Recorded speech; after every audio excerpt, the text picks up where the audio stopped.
By the way, we used to be friends. We used to be in a circle. I don't understand whatever become to you. Take my good word. So this is the concept video for integration by parts. Now this is another integration technique we can use, like the substitution rule. First, I think I want to go over when we'd use this. So you want to use it when you have a product of two functions in your integrand. So since this is a product, that leads into what I want to talk about next. So the substitution rule was the chain rule in reverse. Integration by parts is kind of like the product rule in reverse, and I can quickly derive that for you if you're interested. If not, feel free to skip over this part.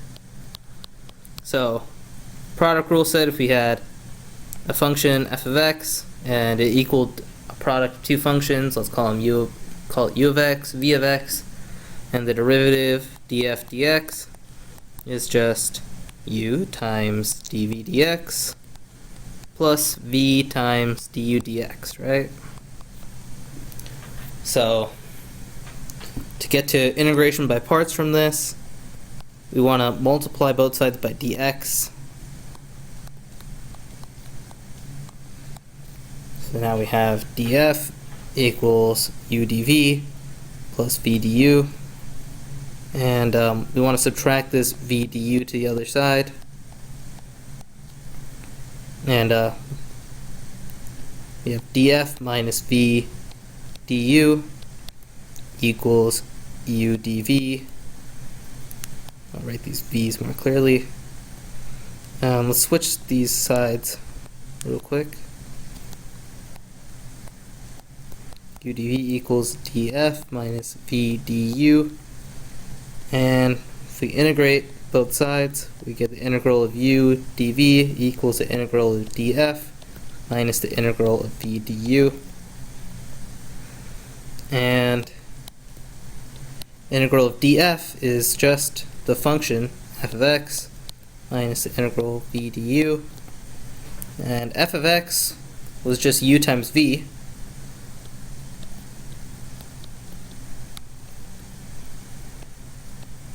So this is the formula we use for integration by parts. Integral of u dv equals u times v minus v du. And let's break this down. So we want a function in the form u dv. So what this really will show up as when we see it in practice is integral of u. U will be some function of x, and dv will be some function of x times the differential dx. So what we need to, we'll start out knowing, sorry, get rid of that.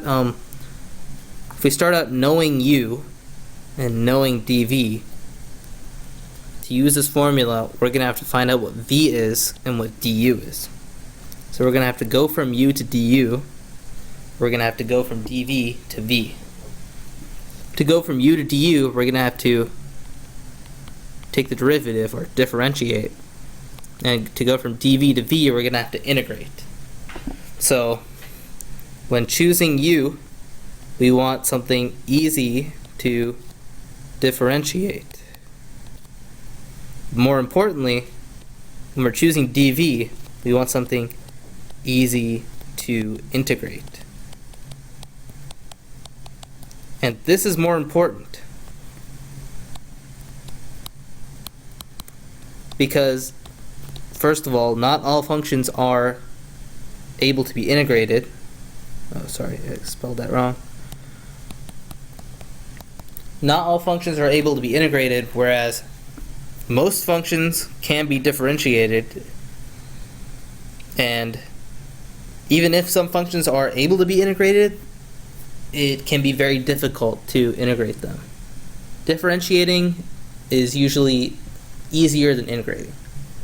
So this needs to be something easy. Examples of things that are relatively easy to integrate: exponentials,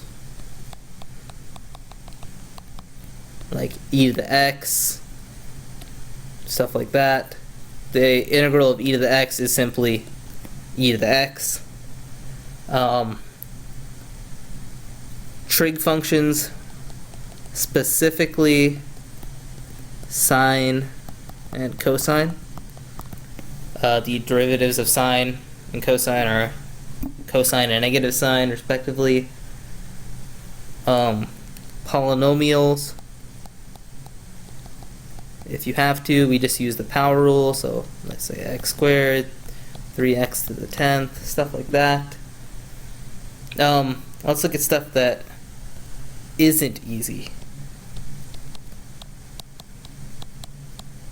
or we don't know how to most of the time.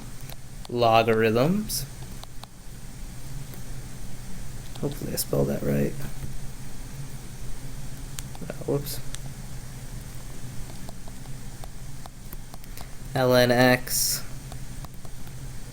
For example, inverse trig functions, inverse tangent, for example. What else?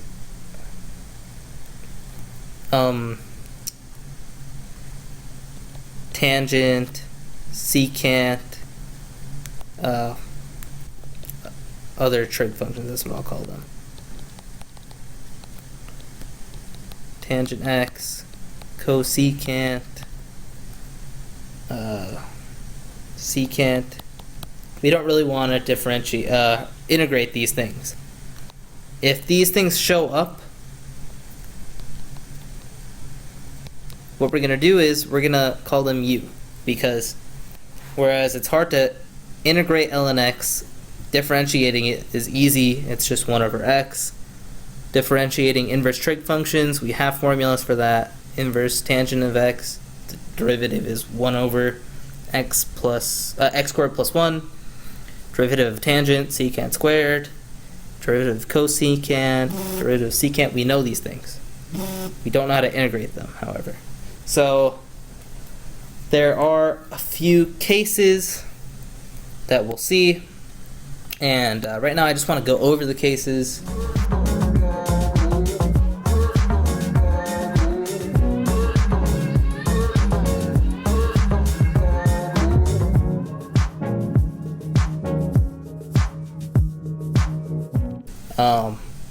So case 1 will have polynomials and trig functions or exponentials. So examples, I'm not going to do these examples out right now. We'll save that for the example video. But examples would be like x sine x dx, integral of x squared plus 1 e to the 2x dx, integral of cosine x dx, cosine x, let's say times x to the 3rd plus x to the 4th dx. And the way to go about these, what we're going to use for our u we're going to set equal to our polynomial, and our dv are going to be our exponential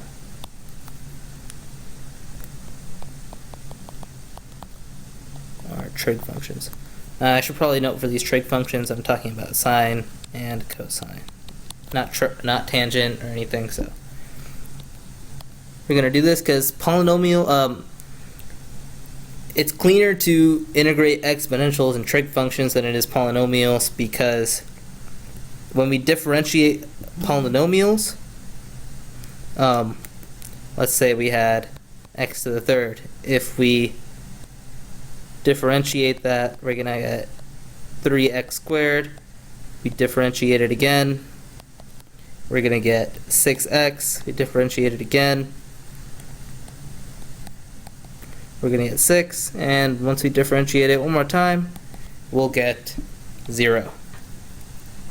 So these will go away if we differentiate them, whereas if we integrate, we're going to get 1/4 x to the fourth. This power is just going to keep increasing, and we're never going to get it to go to 0. So we want to make this our u so we can differentiate it, and we want to set our dv equal to exponential or trigs, because they'll just keep repeating. And another note, sometimes you have to repeat integration by parts over and over again, and the amount of times you're going to repeat is going to be equal to the highest degree of the polynomial here. So in this case, we're going to have to repeat once. In this case, we're going to have to repeat it twice. And in this case, you're going to have to repeat it 4 times. And we'll show that in the example. So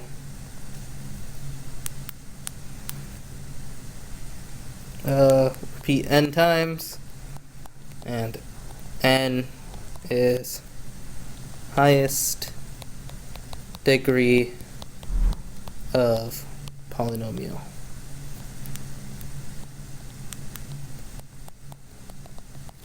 Alright, so case 2, we're going to have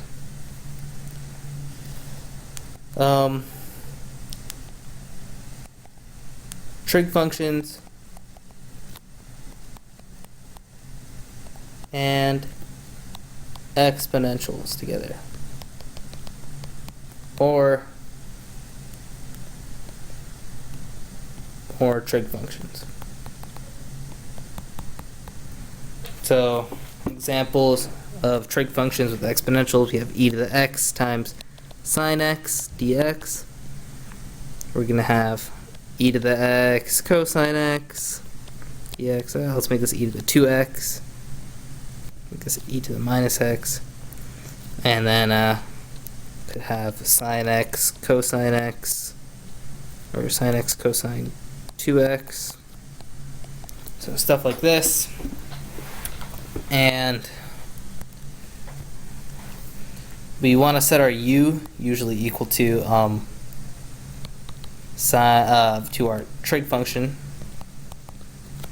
and our dv equal to exponential. And the reason for this is because you'd much rather integrate exponentials and trig functions, because exponential functions don't change as you integrate them, except by constants, whereas trig functions switch between sines and cosines. You have to keep track of negatives, and you'll always have to repeat for these, because unlike the polynomial case, the polynomials differentiated down to 0. Sines and cosines will not differentiate down to 0. They'll just keep repeating. So you're going to have to do a process where you repeat the integration by parts over and over again until you get what you started with as one of the integrals. And I'll show you what I mean in the example, and you're basically going to subtract that over to the other side, divide. You'll see what I mean in the example. In this case, for u and dv, it doesn't matter what you choose, u and dv, but I would choose u equal to cosine 2x and dv equal to sine x dx, just because I'd rather differentiate this more complicated cosine 2x than integrate it. So repeat until you see original. And then we have weird ones. So these don't really fit the other two patterns. I'd say like integral of ln x dx, integral of ln x squared, for example, integral of, say, inverse trig functions. You can do these with integration by parts. What you do is you set your u equal to your weird function. So ln, for example, ln x squared, inverse tangent, because you know how to differentiate them.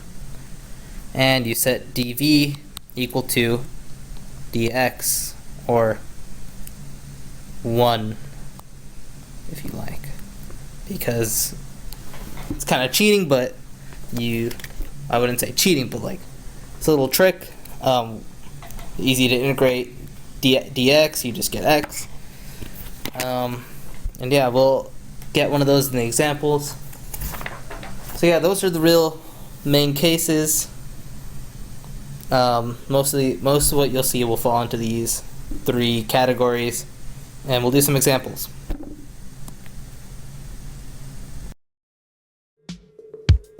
What have I become to you? Take my good word, turn it backwards, turn your back on